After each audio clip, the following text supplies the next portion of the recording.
What's going on, guys, and welcome back to another episode of Career Mode. This is episode number 74, and we start today's episode off with our first of 3 games against Spurs here away from home at White Hart Lane. But I actually have a question for you guys in today's episode just before we get into it, and that is, when did you subscribe to my channel? I want to know how many of you have only just become a subscriber this year for FIFA 16, but I'd also like to know how many of you have been around for a while. So if you could leave me a comment and tell me when you subscribed, that would be fantastic. I want to know when you came into the channel, when you started watching me. Let me know in the comment section down below when you subscribed. I'd really appreciate that.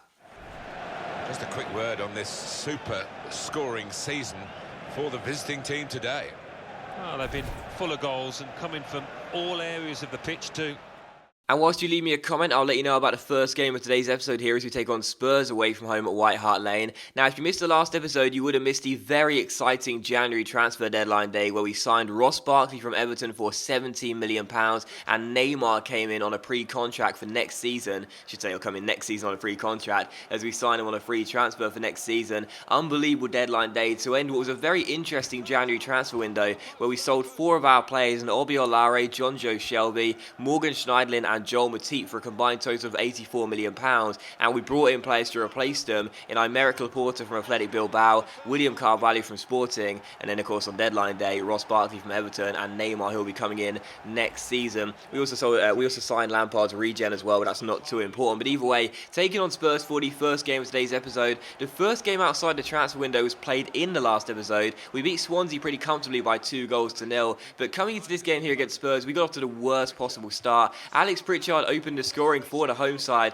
after they hit the post just a few minutes earlier than that. Jack Butler made a great save in the 27th minute, but in the first half, Spurs were looking in control. We may have had a better pass accuracy for the first time in a very long time than our opponents, and a tiny bit more possession, but Spurs were looking far better. And in the second half also as well, they were looking a much better side here. They had a great chance to double their lead in the 58th minute. Djordjevic's volley goes over the bar and behind for a goal kick. But really, even though not much was happening in the second half, Spurs were in control, and I was doing basically nothing. I was all over the place, couldn't get anything sorted, and in the 82nd minute here, I give the ball away to Brendan Galloway, and Menez fires it in, punishes my mistake, and makes it Spurs 2, Watford 0. So the Frenchman makes it 2-0 to Spurs, just 9 minutes before the end of the game, and Spurs are surely going to get the 3 points. And the game against Swansea was played just 2 days before this one, and I've said many times before, and I'll say it again.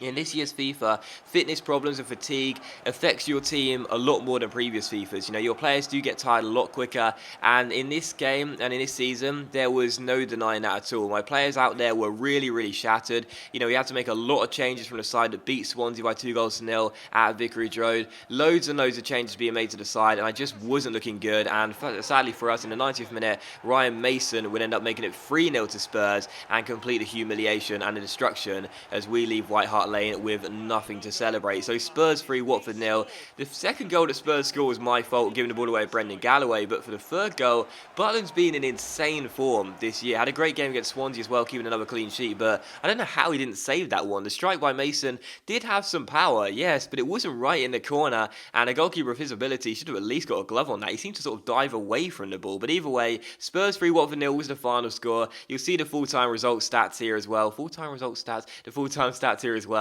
And as you can see, we just didn't have a good game. I didn't have a good game, really. Although I did find it kind of funny how for the second goal which Spurs scored, Menez firing it in, the player that gave the ball away, obviously it was my fault, but the player that gave the ball away was Brendan Galloway. And I don't know whether you guys have been keeping up to date with players that have made individual mistakes this season that have cost us goals, but Galloway is leading in this Watford team with 3 because he's made 3 noteworthy errors this season, which have all been, you know, part of a loss. The first one was against Barcelona in the Copa Europe, where we got beat by a goal to 0, where he failed to clear the ball away in time and Barcelona scored the first and only goal of the game. The second was against Fleetwood Town, where he miscontrolled a pass, or a cross I think it was, from the opposition, and he then gave away a soft and admittedly harsh penalty, which they scored, made it 2-2, and then of course went on to win the game 3-2. And in that game as well, he gave the ball away, Menez fired it in, and of course that was the second goal of the game where they won 3-0. So Brendan Galloway, man, seriously, I don't know what's going on, but every single time we make a mistake, it seems to be him. But still, we take on Galloway's old team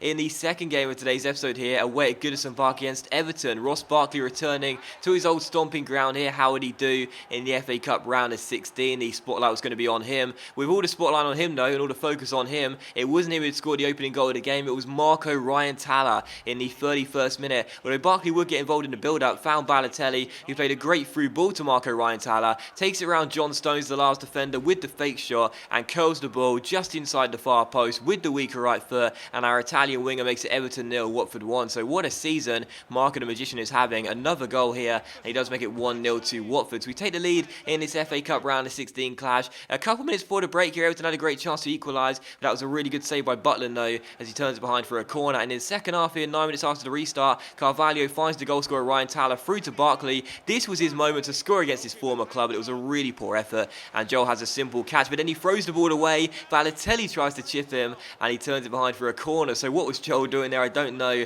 but it was still 1-0. But from the corner, it's crossed in by Konoplyanka, the Ukrainian, into the centre, and Aymeric Laporta gets his first goal in a Watford shirt and makes it Everton 0, Watford 2. So he had a good game against Swansea on his debut, and he does get his first goal for his new club here, just 11 minutes after the restart. Konoplyanka's corner, Laporta heads it in, and it's a really great header as well. It finds the top corner. There was a man on the line and on that post as well, but he couldn't jump high enough to get it clear. That is a great header by Laporta, absolutely fantastic. He scored a couple of headers for me when I was managing PSG in my last save in FIFA 15 with West Brom, PSG and Arsenal. Very good defender, and he does make it Everton 0, Watford 2. So 2 goals up in this game, and in the 61st minute here, Loftus-Cheek plays a great through ball towards his strike partner Mario Balotelli, who runs through one-on-one, and Joel, well, he can do nothing other than go to ground, smother his body, try and get to the ball, but instead he gets none of the ball and gets all of the man. Balotelli flicks it round him. He's going to go and put it in the empty net, but instead Joel takes him down, and in the end,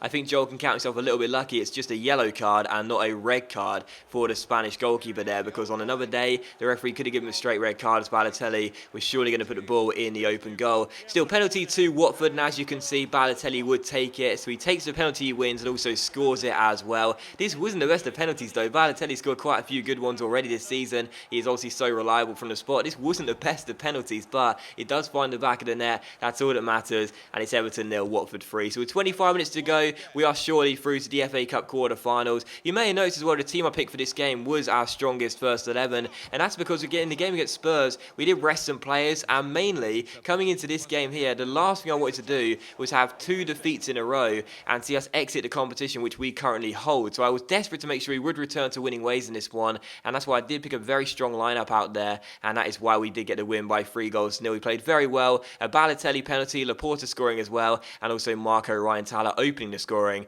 in the 32nd minute. The stats will tell you that Everton played the better game. They dominated possession 60-40. They had 10 shots as well, more than us. They did play quite well, Everton, to be fair. You know, Butler made a couple of great saves, particularly late on, as you saw there. But either way, I felt we played quite well ourselves, to be honest. It was one of those games where I think the stats kind of lied a little bit. I thought we played just as good as Everton, really. 3-0 scoreline, maybe a little bit harsh, don't get me wrong, but either way, I'm glad we got the win, and I felt we deserved it as well. So we are through to the FA Cup quarter-finals, delighted with that, really pleased. Of course, it is our competition. We don't want to lose it. We want to retain it. Last season, our defence of the Capital One Cup, which won in the first season, was a measly effort. We got beat by Leeds United in the earliest round. So we're desperate to make sure that this season, obviously we're going to go far and get beaten in the early round. We're desperate to make sure we will try and get ourselves at least through to the semi-finals. We're into the quarter-finals now, just 1 win away from Wembley, and that is fantastic. So we take on Stoke City for the 3rd and final game of today's episode here, taking on Mark Hughes' side away at the Britannia Stadium. Back in the Premier League, looking to bounce back after our last Premier League game was that humiliating defeat